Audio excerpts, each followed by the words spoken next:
जनता जनार्दन के प्रचंड समर्थन के दम पर साल 2014 में पहली बार देश की सत्ता संभालने वाले प्रधानमंत्री नरेंद्र मोदी के राज में बीजेपी अपने तमाम वादे पूरे करने में लगी है। इसलिए एक तरफ जहां कश्मीर से अनुच्छेद 370 का खात्मा कर दिया गया, तो वहीं दूसरी तरफ अयोध्या में भव्य राम मंदिर का निर्माण भी हो रहा है। और अब मोदी सरकार का अगला एजेंडा है देश में यूनिफॉर्म सिविल कोड यानी यूसीसी लागू करना, जिसके लिए अभी से जहां तैयारियां शुरू कर दी गई हैं, तो वहीं दूसरी तरफ भारी संख्या में मुसलमान यूसीसी के विरोध में उतर गए हैं।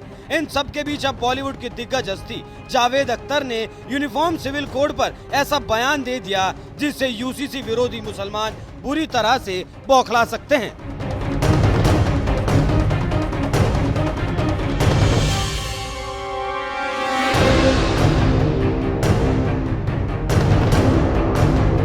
दरअसल साल 2019 में जब मोदी सरकार नागरिकता संशोधन कानून यानी सीएए लेकर आई थी, तो देश भर में मुस्लिम समुदाय के लोगों ने खूब विरोध प्रदर्शन किया था। और अब जब मोदी सरकार देश में यूनिफॉर्म सिविल कोड लाए जाने की बात कर रही है, तो एक बार फिर मुस्लिम समुदाय के लोग इसके विरोध में उतर गए।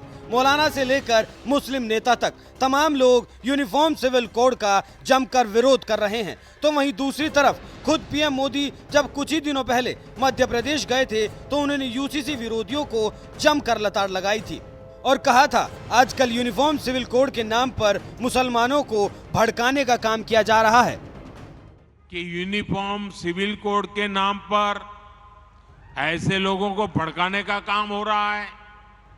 आप मुझे बताइए, एक घर में परिवार के एक सदस्य के लिए एक कानून हो, परिवार के दूसरे सदस्य के लिए दूसरा कानून हो, तो क्या वो घर चल पाएगा? क्या कभी भी चल पाएगा क्या? फिर ऐसी दोहरी व्यवस्था से देश कैसे चल पाएगा? हमें याद रखना है कि भारत के संविधान में भी नागरिकों के समान अधिकार की बात कही गई है। साथियों, ये लोग हम पर आरोप लगाते हैं, लेकिन सच ये है कि यही लोग मुसलमान करते हैं।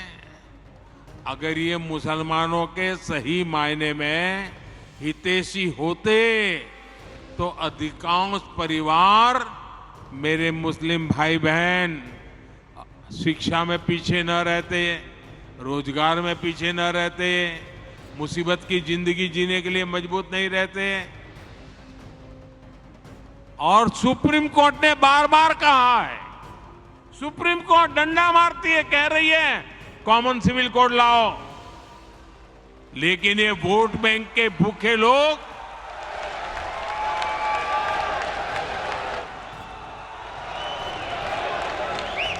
एक तरफ जहां विधि आयोग ने देशवासियों से यूसीसी पर उनकी राय मांगी, तो वहीं दूसरी तरफ पीएम मोदी ने बयान देकर यूसीसी के लिए देश में माहौल बना दिया, जिसके बाद हर तरफ यूनिफॉर्म सिविल कोड पर चर्चा हो रही है।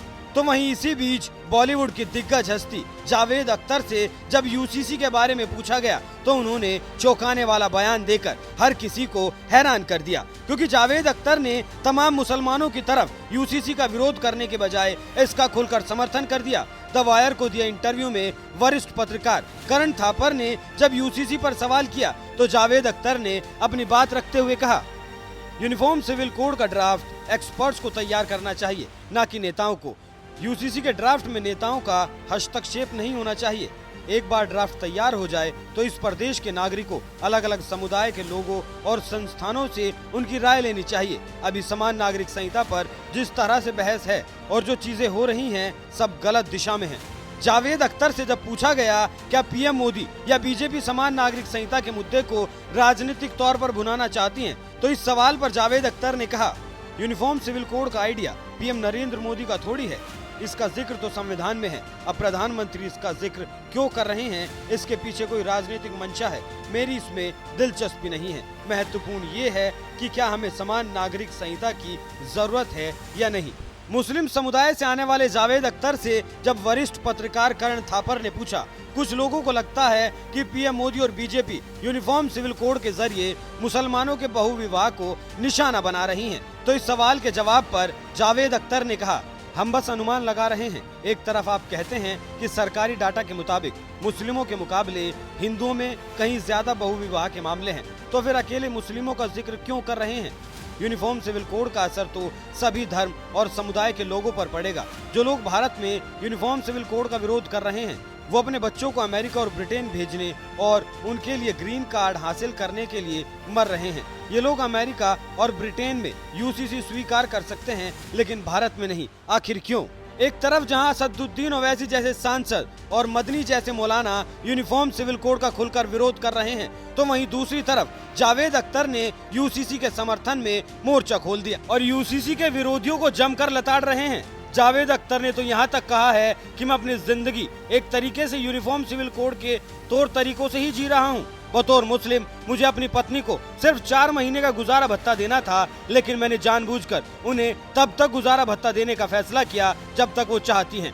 इसी तरह मैंने अपने बेटे और बेटी दोनों को संपत्ति में बराबर का हक दिया है। बहरहाल हिजाब के विरोधी जावेद अख्तर ने इस बार जिस तरह से यूनिफॉर्म सिविल कोड का विरोध करने वालों को लताड़ते हुए यूसीसी के समर्थन में बयान दिया है, इस पर आपका क्या कहना है? अपनी राय हमें कमेंट कर जरूर बताएं। यूनिफॉर्म सिविल कोड की भारत के प्रधानमंत्री बात कर रहे, तो क्या यूनिफॉर्म सिविल कोड के नाम पे आप प्लुरलिज्म, डाइवर्सिटी को छीन लेंगे क्या? आप वो करना चाह रहे? यूनिफॉर्म सिविल कोड की जब बात प्रधानमंत्री कर रहे हैं, वो यूनिफॉर्म सिविल कोड की नहीं बात कर रहे, वो हिंदू सिविल कोड की बात कर रहे। पूरे जो इस्लामिक रेफरेंसेस है प्रैक्टिसेस के, उसको वो इलीगल ट्रीट करेंगे और पूरे हिंदू प्रैक्टिसेस को प्रधानमंत्री अंडर द लॉ प्रोटेक्ट कर लेंगे। मैं प्रधानमंत्री को चैलेंज कर रहा हूं, 300 एमपी आपका ने है, आप हिंदू अनडिवाइडेड फैमिली को एबॉलिश करो पहले। नंबर 1 कर सकते क्या आप? एक घर में 2 लोग नहीं रह रहे हैं, कई लोग रह रहे हैं। इस देश में हर थोड़ी दूर पे भाषा बदल जाती है। कल आप कहोगे एक ही भाषा बोलो, हर जगह भाषा बदल जाती है। परंपरागत लिबास बदल जाता है। कल आप ये कहोगे कि हर जगह एक जैसा लिबास होगा, ऐसा थोड़ी है। भारत देश एक मूल ढांचा है जो दुनिया में जाना जाता है। ऐसे ही थोड़ी ना बाबा साहब ने उसको बना के दिया। एक ही घर में 2 कानून कैसे हो सकता है? तो प्रधानमंत्री जी से मैं पूछना चाहता हूं कि उसी अहमदाबाद में हालत ये है कि जिस सोसाइटी में सवर्ण है वहां दलित अपना फ्लैट नहीं रख सकता है। आज मैं आभार करूंगा अपने देश के यशस्वी प्रधानमंत्री आदरणीय मोदी जी का, क्योंकि जिस तरह से उन्होंने आज अपने उद्बोधन में खास करके हमारे पिछड़े मुसलमानों की बात को उठाया है, ये तो काम उनका था जिन्होंने वोट बैंक बनाकर रखा था।